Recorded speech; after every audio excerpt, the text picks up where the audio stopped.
The man who committed the biggest crime in Naruto history, Kawaki Uzumaki. Following the 3-year time skip in 2 Blue Vortex, he's now set on a mission to destroy Naruto's legacy, his son Boruto. But there was once a time where these two brothers were sworn to defeat the Otsutsuki together, but now they're after each other. So, what changed? Well, let's start by looking at Kawaki's past. In the modern ninja world, the peaceful era that Naruto spent 700 chapters building is a world of opportunity. You're no longer bound to the rigorous and violent ways of the past, and for that reason, kids were free to pursue life in a way they wanted, or at least that's how it looked on the outside. In truth, some kids were not so lucky. They were destined to never live a good life. One such kid was Kawaki, living with his abusive alcoholic father in a small shed. His father didn't have a job and spent his days drinking, whilst Kawaki chopped up wood to earn a living for the two. Well, I say the two, it was only for his father really, who'd spend all of his money to satisfy his addiction and beat up Kawaki for no apparent reason. He would get hit if he didn't do what his father said, get hit if he didn't bring enough money, get hit if he talked to a stranger, get hit if he would breathe wrong. But Kawaki didn't know better, so to him, this is just what life was. Everything changed though when Kawaki met a goldfish merchant who invited him to a show the next day. Upon returning home, Kawaki's father noticed the invitation in his pocket and punished him for talking to strangers and took away his dinner for the night. Ate it himself too by the looks of it.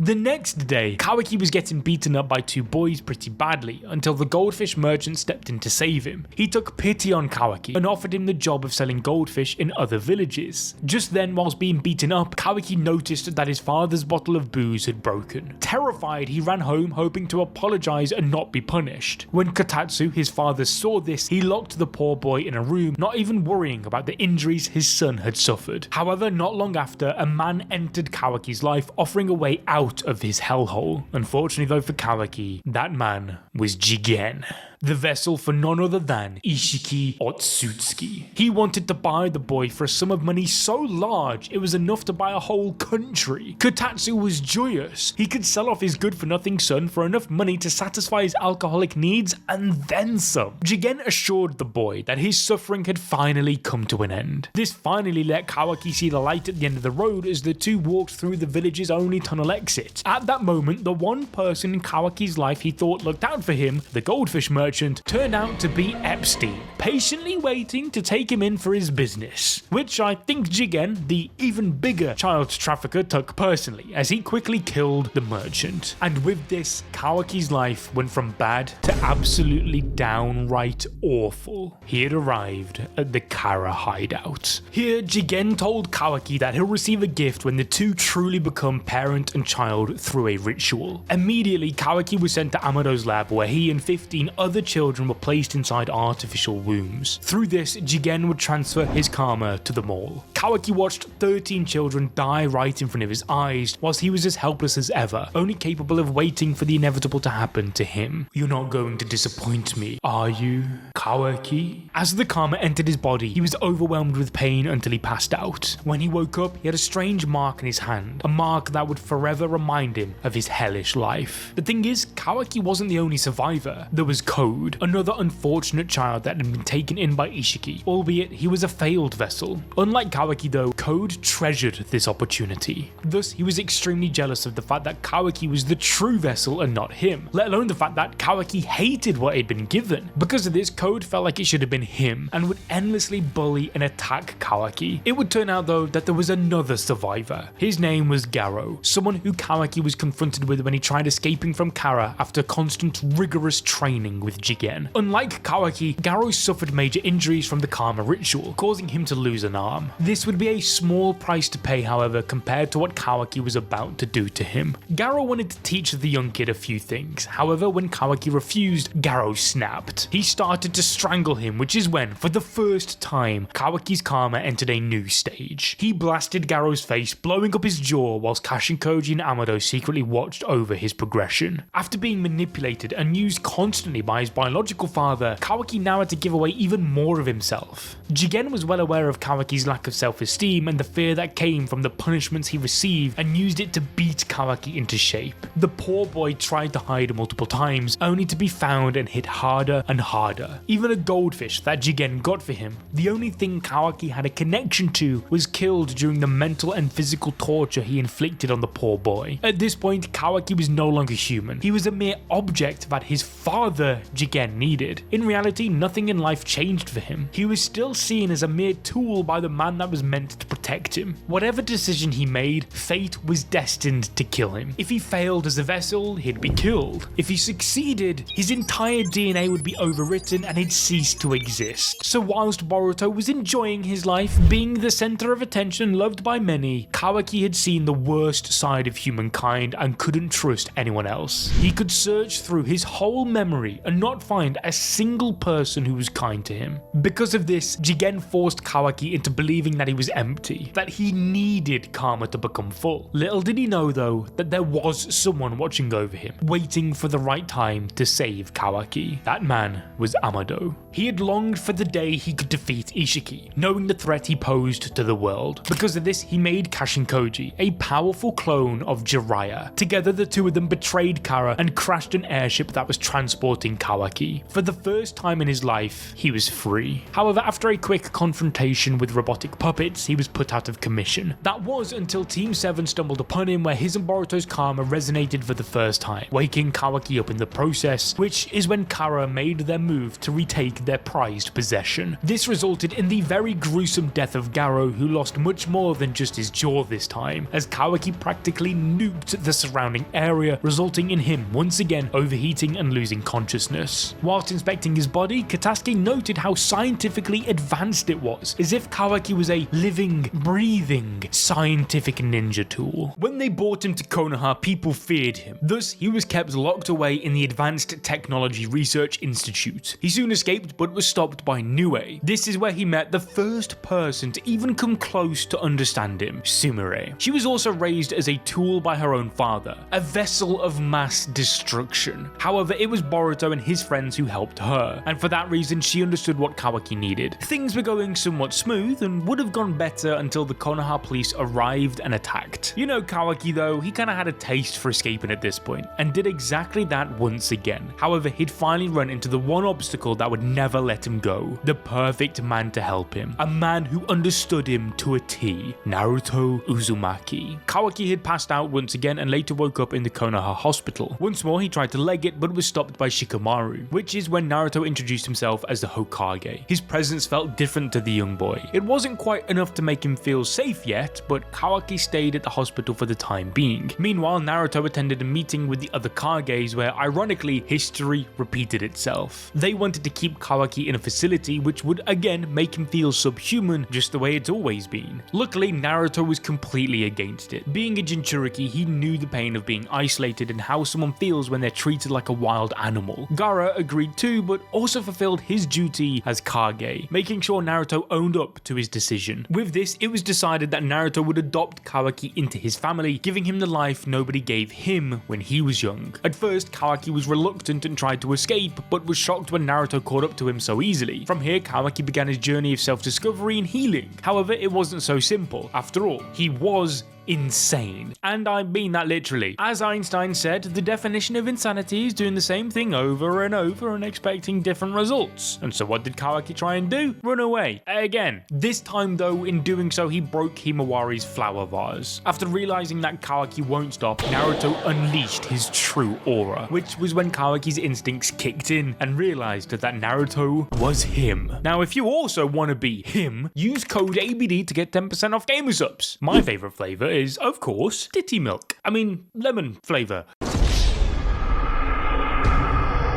Immediately, the young boy understood that running was pointless, as he had bumped into the one man that matched the power of Jigen. This carved out his mentality when he was older. Running was no longer an option. He had to take the challenge head on. This is why he burdened himself with the responsibility of killing his own brother Boruto and disposing of Naruto. But before we get ahead of ourselves, Kawaki agreed to replace the vase he broke, which was an important turning point in his life. It was more than just him apologizing, it was him fixing himself. Each missing missing piece of the vase symbolizes a broken part of Kawaki. However, thanks to the love and direction Naruto gave him, he was able to put it back together piece by piece. That being said, he was still on edge at all times due to his harrowing upbringing, from almost killing children without a second thought to having PTSD attacks. Sarada, who had just met him, was as surprised as Naruto with Kawaki's actions and how he believed that the real world meant dying at the smallest mistake to him. Inside Ino's flower shop is a prime example of the fear Jigen created in his son's mind. Something as natural as flower stems in a vase reminded the boy of the horrific ritual he went through to become a vessel. This caused the young lad to start hyperventilating. However, Naruto instantly hugged him, reassuring Kawaki that no matter what he went through, he was finally safe. Whilst this isn't the first time Kawaki had been told the same, he hadn't been hugged dearly like this. We all know that Naruto is the master of talk no jutsu, and his presence itself brings a positivity to the vicinity. Somebody had to go and put a Debbie Downer on all this though, and that was Boruto. He wanted Kawaki to glue the vase together, which made no sense to him when he could just buy a new one. This was the first time these brothers' ideals clashed head on. Boruto believed in the shinobi way, which entailed working hard and defying the impossible by coming together. Kawaki, on the other hand, had grown up surrounded by those interested in nothing but power and how to get it quick. This rubbed off on him, as we will later see. Much like how he believes it's easier to just buy a new vase, he believes it's easier to just get strong quickly through fighting rather than the outdated ways of the shinobi. However, Boruto's way will teach Kawaki about the efforts needed to patch not just the vase up, but even himself. And that's exactly what happens with Naruto's ninja way, that fixes Kawaki's cracks and leads to him putting the vase back together himself. Kawaki's conversation with Naruto about shadow clones is another standout moment, where Kawaki caught a glimpse of the pain the Hokage went through, the moment he realized he wasn't alone in how he felt. He expected the leader of the village to have lived a good life, until Naruto said that he tried beating himself up with shadow clones multiple times as a kid. Kawaki was shocked to hear this, although he didn't truly understand it until he had a conversation with Kurama. Whilst Naruto was sleeping, Kawaki went down to find a part of the broken vase as he was nearly done, but Kurama stopped him as he was on guard duty. The fox then caught Kawaki up on 700 chapters of Naruto, who finally realized that maybe, just maybe, he has a chance to turn his life around. With his distrust towards Naruto fading away, reminiscent of when Iruka sensei told Naruto that he would become a splendid ninja and how it shaped our boy's life. In his aim to become a person worthy to be around the Hokage, Kawaki eventually became Boruto's sworn brother, as the two ended up bonding whilst training their Karma Seals. Kawaki became far more mannered, and whilst things weren't exactly going smooth, it was better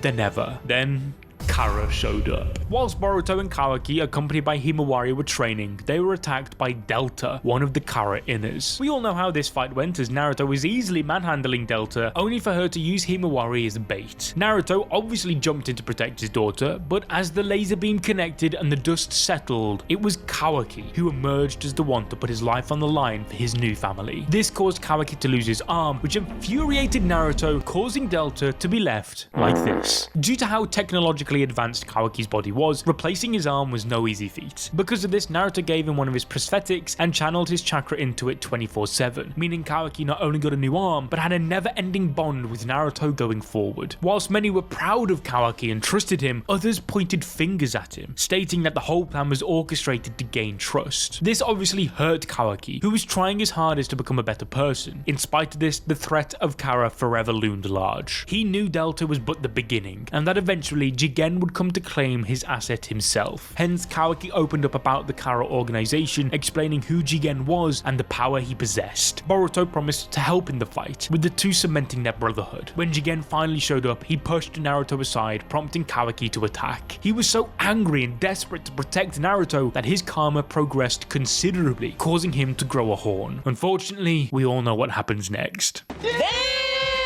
Luckily, Sasuke managed to escape to live another day. However, Kawaki had lost the man that meant the world to him. His mind was flooded with the memories he made with Naruto, as the prosthetic arm, the last bond to the Hokage, stopped working. But just when he was about to give up, it moved. Kawaki and the others realized that Naruto was alive somewhere. Thus, the two brothers used their karma together and managed to open up a space-time portal, beginning Operation Get Dad Back. Impossible. During their fight against Boro, a another Kara inner, Kawaki gave his all and worked in tandem with the others, giving birth to the new Team 7. Together they managed to unseal Naruto and bring him home. After saving the 7th Hokage, surely Kawaki would be hailed as a hero, just like the other members of Team 7, right? Nope. People still doubted him, especially because he was so strong. Kawaki's life was soon scheduled to change, however, when Amado appeared seeking asylum. The former Kara scientist who oversaw Kawaki's growth and escape had sought Konoha's aid as he knew Isshiki was ready to strike. With Kashin Koji fulfilling his destiny of forcing Isshiki to resurrect into his imperfect vessel Jigen, Kawaki was freed from his karma. This seemed like great news, as Kawaki's goals had finally been achieved. However, in doing so, it just put his father's life at risk, as Isshiki was now on a sensitive time limit to retrieve Kawaki and implant his karma on him once again. He arrived at Konoha, where Kawaki was escorted to a secret bunker outside of the Byakugan's reach. So whilst the young boy may have been physically freed, mentally he was still trapped by Ishiki's presence. The OG Konoha shinobi went out to battle the Otsutsuki.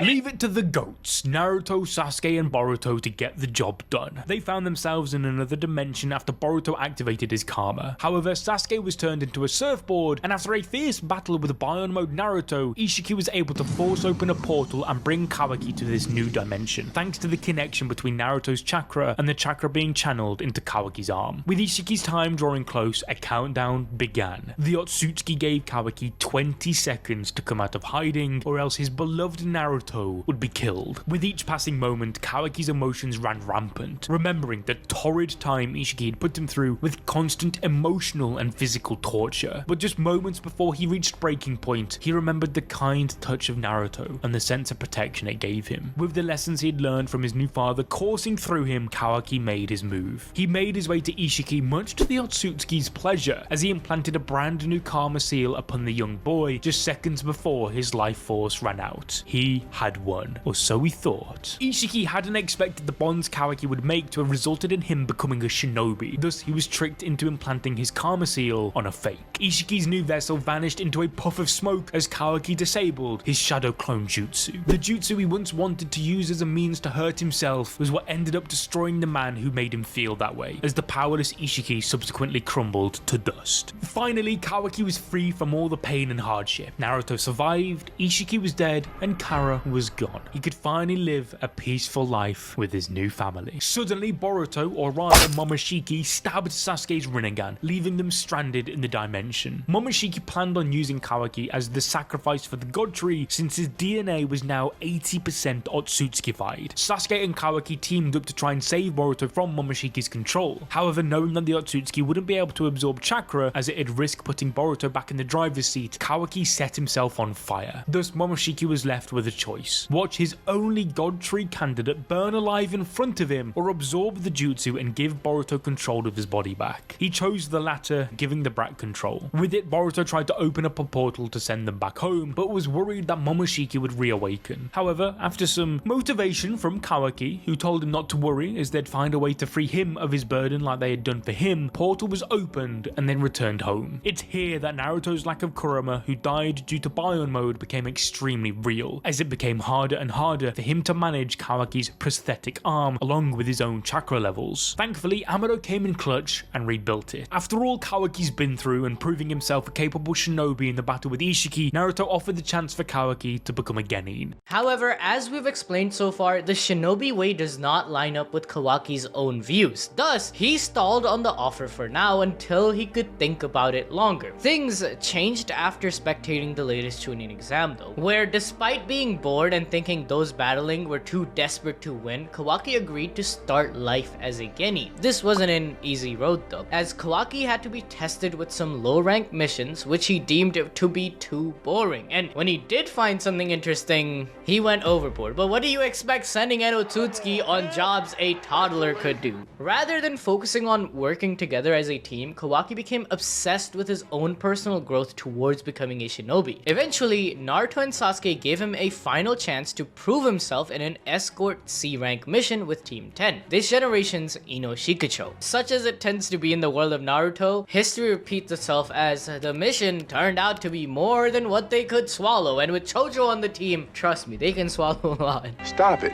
In this mission, Kawaki had to come to terms with failure as he let Mozuku die. Who? Bruh, this is the most NPC looking dude I've ever seen in any anime. Like, they legit went on ChatGPT and asked it, make me an NPC Naruto character for an escort mission. And then they gave him this Mozuki guy. However, Kawaki didn't give up, as he begged Naruto to give him another chance to prove himself. In spite of this, Naruto stated that according to Shikadai's report, Kawaki had proven himself worthy of becoming a shinobi, hence was made a Genin. This was a humbling experience for Kawaki, who accepted that he had a lot to learn and vowed to get stronger and learn from his wrongs. Now that he was a Genin, Kawaki was officially a member of Team 7. Their first mission together took them to the Mist Village as they escorted Katatsuke to unveil the new advanced power plants. However, the mission, as always, turned into something else as they found themselves stuck in between a civil war. Oh, here we go again. Also, why is it always the Mist Village that has some kind of a civil war? Like, we saw that in like, what, episode 30 of Boruto with those like the new ninja swordsmen of the mist, and now they're having a civil war again? Oh my god, bro. As soon as the Mizukage became fat, like everything went downhill in that village. But anyways, this arc saw Kawaki get his ideals and viewpoints challenged constantly as people around him died fighting. Kawaki was annoyed by Boruto's idealism as well that would foreshadow the brothers' breakup. Even in this arc, this conflict ended up with both fighting it out and eventually deciding to meet an agreement in the classic Naruto fashion. By the way guys, like, this is the worst arc. This is one of the most boring filler bullshit arc in the entirety of Boruto, and we had to sit through it, watch it, so we could give you this video. So a like would be much appreciated. Alright, anyway, after coming back, the Uzumaki family decided to take a vacation to the hot springs, which Kawaki declined, believing that he isn't actually a family member and shouldn't go. This showcases the isolation that still sticks to the back of his mind from his time with Jigen. However, as it so often is, Boruto was the one who reached out to help his brother, reassuring him that he was part of the family now. On the trip to the hot springs, Kawaki got to socialize with people and, more importantly, grow his bond with his little sister Himawari, which leads to Shikamaru giving him an undercover mission to join the academy and protect Princess Kae Yukiwari of the land of bamboo from assassins.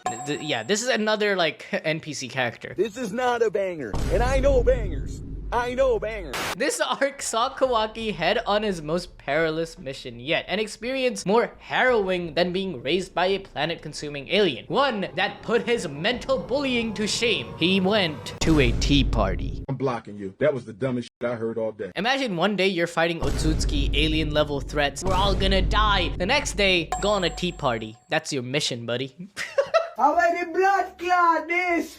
All jokes aside, this is actually really important for his character. Yeah, going to a tea party, trust me, I'm serious. Socializing with others helps Kawaki come out of his shell a bit more, so that's a plus, that's a bonus. And interacting with all these kids when him being a kid wasn't able to learn societal norms and like become a better adult. Like, he's learning this stuff with Himawari in the academy in a tea party. Kawaki's life update would, by the way, get hella worse. However, following the death of Isshiki and finally being free, the spirit of the deceased Otsutsuki appeared before Code and his faulty karma. He passed his will down to him, leaving Code the goal to ascend to godhood. Yay! I'm so excited. Code is my favorite character. I can't even begin to see the amount of bullshit coming from you. Thus, Kawaki's biggest hater now had reason to hunt him down and kill him for destroying his beloved Isshiki. Kawaki was aware that this would happen, so he met with Boruto upon the Hokage faces. Here, he explained a way in which Kawaki could help repay the favor to Boruto by helping him dispel his karma. He told Boruto that Code was stronger than Delta and Boro, but theorized that Boruto could use him as a vessel and survive the karmic extraction that way. Boruto and his main protagonist energy was against the idea, but Kawaki insisted that it was their only chance. However, when Boruto opted to take Amato's Byakugan suppression pills as an alternative to stop stop Momoshiki's resurrection, their ninja way began to separate once again. Things got worse during the Team 7 shinobi training. Kawaki began to lose sight of what Naruto tried teaching him. Isshiki's innate desire for instant power and gratification got the better of him. Sarada wanted them all to practice basic chakra drills together as a team. Kawaki, however, knowing the power code possessed, declared it was useless and that they needed to fight each other instead, as that was the only optimal way to grow stronger. Ultimately, he got what he wanted by fighting Boruto over whose perspective they followed. Kawaki lost, of course, meaning he had to do it the shinobi way for the time being. The reason for the loss, however, revealed a fundamental issue with how Kawaki's thoughts began to shift. The thing he spent his life trying to escape, the karma, was what he instinctively relied upon to reach his goals. Thus, when he tried to absorb Boruto's attack, he was hit with a harsh taste of reality, as it was gone. Maybe Jigen was right all along. He was just an empty vessel who's useless without the karma. Nightmarish visions of code continue to appear before Kawaki until one day, Amado explains to him that he may not be a vessel anymore, but he's still an Otsutsuki. This angered Kawaki as he grew to despise their race. However, Amado saw that anger and used it to manipulate the young boy. He proposed that he let Kawaki implant a new karma seal onto him. That way, he'd have the level of power required to combat Code, who was stronger than Jigen without his limiters. Understandably, Kawaki tried telling himself that he hated the idea of relying on such a thing after everything he had been through. Nonetheless, Amado knew he'd already won. Despite what he has done for the village, Kawaki was still viewed by many as the odd one out, someone to be feared. Shikadai tried to reassure him that he had friends in Konoha too, which Kawaki appreciated, but in spite of this, he still felt like he didn't belong there. Of course, Naruto dismissed this while calling him his son, even giving Kawaki a welcome party where Himawari set the table with the vase he put back together. Kawaki tries to convince his little sister into using the new vase he bought instead of the broken one, but she stated that the fact Kawaki took the time and love to join all the pieces back together made it more special. Nonetheless, the fear of being useless got to Kawaki. Thus, during the night, he used his innate Otsutsuki ability to suppress his chakra signature and escape the village, leaving a shadow clone in his bedroom as a decoy. Kawaki had barely made it to the outskirts of the village when Boruto saw through this ruse and alerted Naruto and the wannabe Itachi fodder. Nobody believed him, so he ran out himself, following Kawaki's chakra, which he could sense as a fellow Otsutsuki. Kawaki's plan was to sacrifice himself so that Code would leave everyone else alone. Code finds this to be stupid and beats up Kawaki badly, saying that he will not rest unless he has killed everybody who helped in Isshiki's death. That's not all though. The simp couldn't kill Kawaki, as it just so happened that his number one baddie, Ada, had given the strict orders not to kill her Pookie Bear. Knowing that he's wanted, Kawaki offers to go see Ada in person, but in that moment, Boruto cockblocks his homie and engages in a fight with Code. After being thrown around the place, Boruto gets up, utilizing karma's true essence. However, just when the fun was getting started, he collapsed due to the anti-Byakugan pills he has taken. Living by the bros before a mantra, Kawaki readied himself to protect Boruto, but suddenly he arose. This time, it was Momoshiki who was in control, not Jinbu.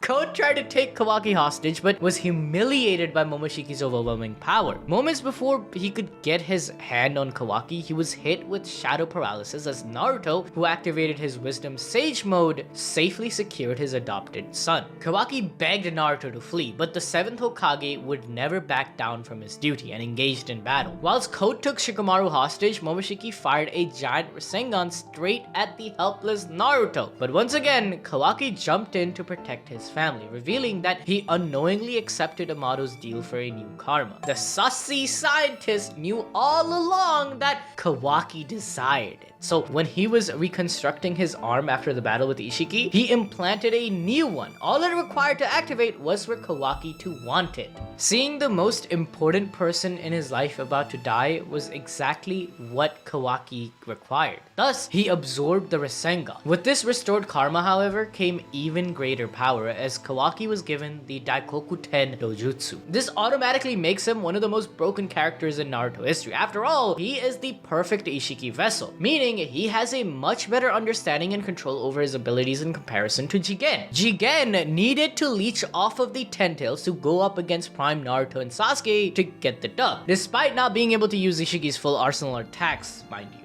You see, there's the Sukuna Hikuna Jutsu, which can shrink the user and any other inanimate object to a microscopic size so small that when they appear again, it's likened to teleportation. Then there's also the Daikoku 10 dimension. This is a timeless space where things can be stored inside and later summoned from, such as black chakra rods, as seen by Jigen, a 5-course meal, or huge chakra-disturbing cubes. Jigen was incapable of using these, unlike Kawaki, who showed immediate mastery of them against Borushiki. Despite the seemingly helpless position they found themselves in, Boruto regained partial control, allowing him and his brother to ensue upon a plan they had secretly contrived: kill Boruto. Right in front of his father's eyes, Kawaki sent Boruto to the Donut Club. Naruto was devastated as he just watched his son die by the hands of his other son. With tensions high, Kawaki waltzed over to Code to finish the job on him too, but was hit with a powerful Uno reverse as he pulled out Damon to reflect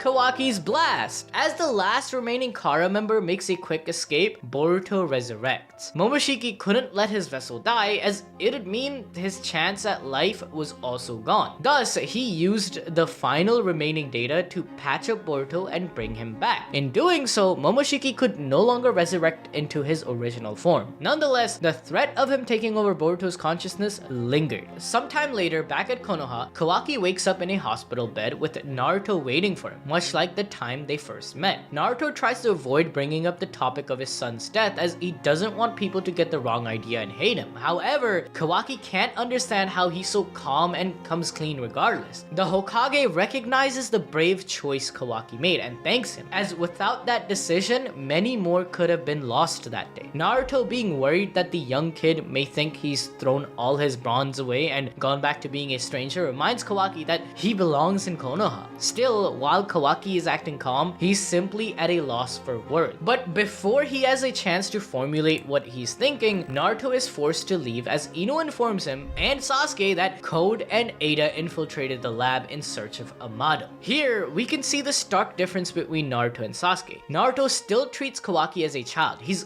going to fight Code and his partner alone, even though he isn't strong enough to defeat them, while Sasuke brings his student Boruto with him. Even in this current condition, Kawaki can play a pivotal role in the fight, but Naruto doesn't want to risk his life since he's still a child, especially after losing his son. Everything is fine though, as Shikamaru, using his 200 IQ big brain, invites Ada to sign up to Kawaki's OnlyFans in return for joining Konoha. Meanwhile, Kawaki used his new dojutsu to shrink himself and sneak through a vent to see what all the fuss was about. Ada realizes that Kawaki is coming, so she orders Code to retreat and take Amado with him. Here, the self-proclaimed strongest character in the series, who feels like he could never lose, he of course loses. Has this guy ever taken a W? Nope. Seeing the kind of bum that Code is, Ada and her brother along with Amado head back to Konoha to start a new life with Team 7, but Team 7 is being tasked with the mission to share a house with Ada and Damon. This is the first time both brothers meet since the killing of Boruto, so to say tension is high would be an understatement, but things would only get worse as Momoshiki reared his ugly head. That was the precise moment Kawaki decided he had unfinished business to attend to. All he cared for in life was to repay the debt he felt he owed the man who saved his life, Naruto. And seeing how vulnerable the once most powerful ninja in history had become, Kawaki took it upon himself to protect the Hokage. Because if Momoshiki still posed a problem, Naruto wouldn't be safe. But it didn't stop at just Momoshiki. There was Code and his Ten Tails Gimp army, and even Shibai, who Amado revealed one day roamed the earth before ascending to godhood and becoming a fifth dimensional being. In fact, it was learning of Shibai's existence that saw Amado become so obsessed with Kawaki and his karma. The truth is that Amado tried to use the power of the gods to bring back his dead daughter. He had her DNA but couldn't recreate her memories or who she was inside. However, he knew that the karma seal was a shinjutsu capable of bringing an exact copy of an individual back to life. Thus, the karma he implanted on Kawaki had his daughter Ekebi's